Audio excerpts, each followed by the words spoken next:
ৰাজ্যৰ লাখ লাখ লোকৰ বাবে মুহূৰ্তত লৈ আহিছো এটা ডাঙৰ খবৰ কিয়নো অসমত নতুনকৈ 5,04,000 হিতাধিকাৰীয়ে লাভ কৰিব ৰেচন কাৰ্ড বিধানসভাৰ মজিয়াতে ডাঙৰ ঘোষণা কৰা হৈছে নতুনকৈ 5,04,000 লোকে ৰেচন কাৰ্ড লাভ কৰিব বাদ পৰি থকা হিতাধিকাৰী তালিকা পৰ্যন্ত প্ৰস্তুত কৰা হৈছে যদিহে কোনো হিতাধিকাৰীৰ নাম কৰ্তন হৈছে বা ৰেচন কাৰ্ডত যদিহে কোনো হিতাধিকাৰীৰ পৰিয়ালৰ কোনো সদস্যৰ নাম অন্তৰ্ভুক্ত হোৱা নাই তেন্তে পৰিয়ালৰ সেই সকলো সদস্যৰ নাম অন্তৰ্ভুক্ত কৰাৰ বাবে প্ৰক্ৰিয়া ইতিমধ্যে আৰম্ভ হৈ পৰিছে সমান্তৰালকৈ যিসকল যোগ্য হিতাধিকাৰী বাদ পৰি আছে ৰেচন কাৰ্ডৰ পৰা যোগ্য হিতাধিকাৰীসকল বাদ পৰি থকাৰ পাছত তেওঁলোকৰ তালিকা প্ৰস্তুত কৰা হৈছে আৰু বাদ পৰি থকা যোগ্য হিতাধিকাৰীকো এতিয়া নতুনকৈ ৰেচন কাৰ্ডত অন্তৰ্ভুক্ত কৰা হ'ব অৰ্থাৎ নতুনকৈ 5,04,000 লোকে লাভ কৰিব ৰেচন কাৰ্ড লৈছো এই মুহূৰ্তৰ সবিশেষ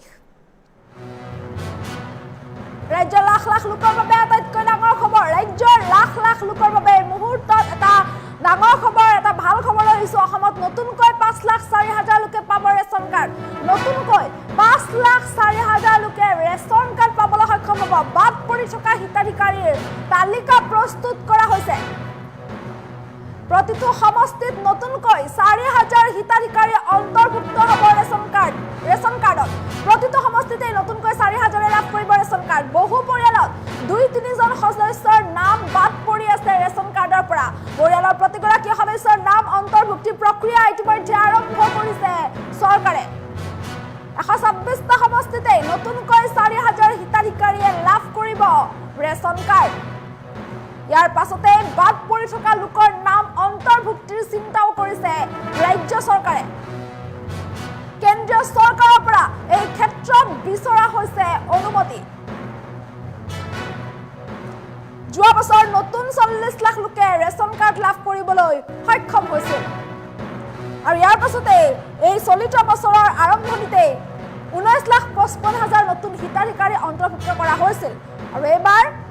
ইয়াৰ মাজতে বাদ পৰি থকা হিতাধিকাৰীক বাছি উলিওৱা হৈছে গতিকে নতুনকৈ 5,04,000 হিতাধিকাৰীয়ে ৰেচন কাৰ্ড পাবলৈ সক্ষম হ'ব বিধানসভাৰ মজিয়াত এই ডাঙৰ ঘোষণা কৰিছে মন্ত্ৰী কৌশিক ৰায় আৰু ৰেচন কাৰ্ডৰ হিতাধিকাৰীসকলৰ বাবে এই মুহূৰ্তত এটা ডাঙৰ খবৰ যিসকলৰ নাম ৰেচন কাৰ্ডত নাই ৰেচন কাৰ্ডৰ পৰা যিসকল বাদ পৰি আছে সেইসকল লোকৰ বাবে এই মুহূৰ্তত এটা ডাঙৰ খবৰ জনাইছো যদিহে আপোনাৰ ৰেচন কাৰ্ড নাই তেন্তে এই খবৰটো আপোনাৰ বাবে কিয়নো ৰেচন কাৰ্ড নথকা প্ৰতিটো পৰিয়ালে লাভ কৰিব ৰেচন কাৰ্ড কিয়নো ৰাজ্যত নতুনকৈ 5,04,000 লোকে ৰেচন কাৰ্ড পাবলৈ সক্ষম হ'ব প্ৰতিটো সমষ্টিতে 4,000 লোকক দিয়া হ'ব ৰেচন কাৰ্ড প্ৰতিটো সমষ্টি 126টা সমষ্টিৰ প্ৰতিটো সমষ্টিতে 4,000 লোকে লাভ কৰিব ৰেচন কাৰ্ড নতুনকৈ ৰেচন কাৰ্ড দিয়া হ'ব যিসকল হিতাধিকাৰী বাদ পৰি আছে যোগ্য হিতাধিকাৰীৰ তালিকা প্ৰস্তুত কৰা হৈছে যিসকল হিতাধিকাৰী ৰেচন কাৰ্ডৰ পৰা বঞ্চিত হৈ আছে যোগ্য হোৱাৰ পাছতো যিসকলে ৰেচন কাৰ্ড পোৱা নাই সেইসকল হিতাধিকাৰীৰ তালিকা পৰ্যন্ত প্ৰস্তুত কৰা হৈছে আৰু সেই তালিকা অনুসৰি বাদ পৰি থকা হিতাধিকাৰীৰ নাম নতুনকৈ অন্তৰ্ভুক্ত হ'ব ৰেচন কাৰ্ডত ইয়াৰ সমান্তৰালকৈ পৰিয়ালৰ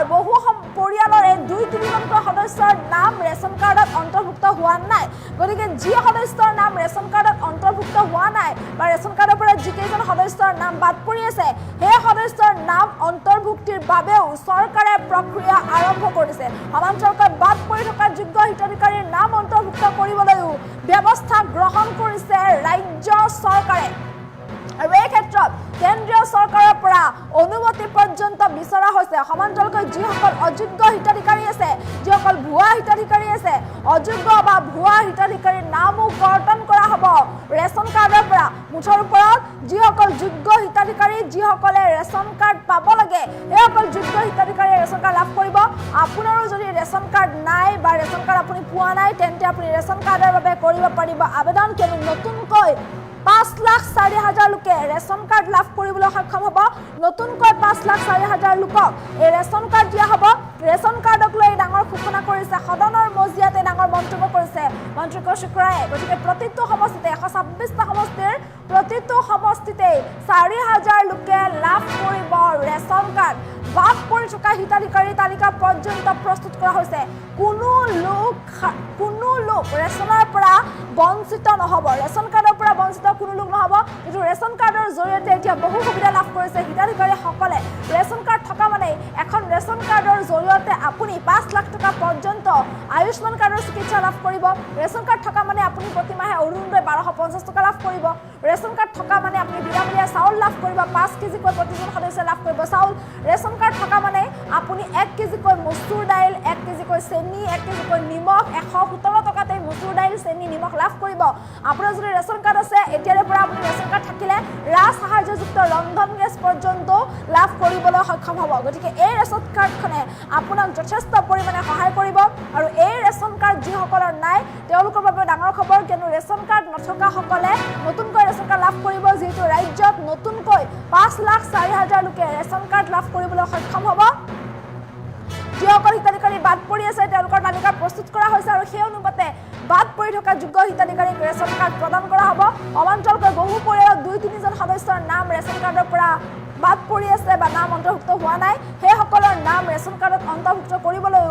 প্ৰক্ৰিয়া আৰম্ভ কৰিছে ৰাজ্য চৰকাৰে। লগতে বাদ পৰি থকা হিতাধিকাৰীৰ নাম অন্তৰ্ভুক্ত কৰিবলৈও কেন্দ্ৰীয় চৰকাৰৰ পৰা ইতিমধ্যে এই ক্ষেত্ৰত অনুমতি লৈছে ৰাজ্য চৰকাৰে। গতিকে যিসকলৰ ৰেচন কাৰ্ড নাই তেওঁলোকে নতুনকৈ ৰেচন কাৰ্ড লাভ কৰিবলৈ সক্ষম হ'ব। বিধানসভাৰ মজিয়াতে ডাঙৰ মন্তব্য কৰিছে মন্ত্ৰী কৌশিক ৰায়ে।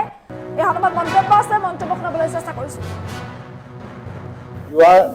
দুবাৰত আমি 2024 চনত আমি অলমোষ্ট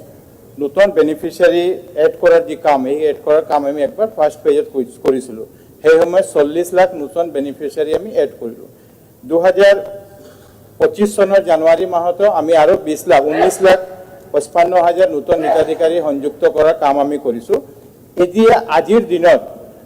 প্ৰতিখন বিধানসভাতে 4,000 নতুন বেনিফিচিয়াৰী এড কৰাৰ কাম আমি আগুৱাই লৈ গৈ আছোঁ আৰু 5,04,000 নতুন বেনিফিচিয়াৰী আমি এড কৰিম। কেন্দ্ৰ চৰকাৰৰ ফালৰ পৰা 2013 চনৰ NFSA মতে আমাক যি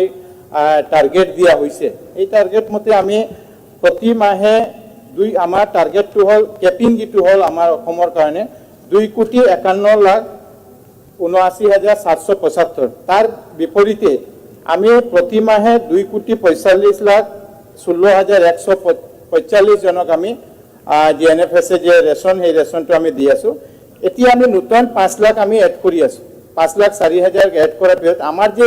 কেন্দ্ৰ চৰকাৰৰ পৰা NFSAৰ পৰা যি আমাৰ কেপিংটো দিয়া হৈছে, সেই কেপিংটো আৰু আমাৰ নাথাকে। এতিয়া এইটো সঁচা কথা যে বহুত পৰিয়াল এনেকৈ আছে যি পৰিয়ালত 2-3জন মানুহৰ নাম বাদ পৰি আছে। সেই নামটো এড কৰাৰ কাৰণে আমাৰ প্ৰচেছটো চলি আছে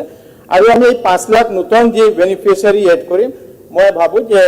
যি সমস্যা, বহুতখিনি সমস্যা সমাধান হ'ব। প্ৰতিখন বিধানসভাতে, কোনো বিধানসভা 4,000-ৰ ওপৰত দিয়াৰ আমি সিদ্ধান্ত নাই, যে প্ৰতিখন 126টা বিধানসভাতে 4,000কে দিয়া হ'ব। আৰু মই লগত এইটোও ক'ব বিচাৰিছোঁ যে আমি যোৱা জুলাই মাহৰ পৰা অক্টোবৰ মাহলৈ প্ৰতিখন জিলাই মই গৈছিলোঁ আৰু জিলাত গৈ যাতে আমাৰ ছাপ্লাই ডিপাৰ্টমেণ্ট, আমাৰ সমবায়, তেওঁলোকৰ লগতে আমি বহি কথা পাতিছোঁ আৰু একচুৱেল যি মানুহ, যে নিডি মানুহ যাৰ বাদ পৰি আছে, এই মানুহবিলাক যাতে অন্তৰ্ভুক্ত হ'ব পাৰে সেই ব্যৱস্থা আমি গ্ৰহণ কৰিছোঁ। তাৰপিছতো মই এইটো ক'ব বিচাৰোঁ 5 লাখ অন্তৰ্ভুক্ত হোৱাৰ পিছতো কিছু মানুহ বাদ পৰি থাকিব, কিন্তু যেতিয়ালৈ আমি কেপিংটো বঢ়াব নোৱাৰিম,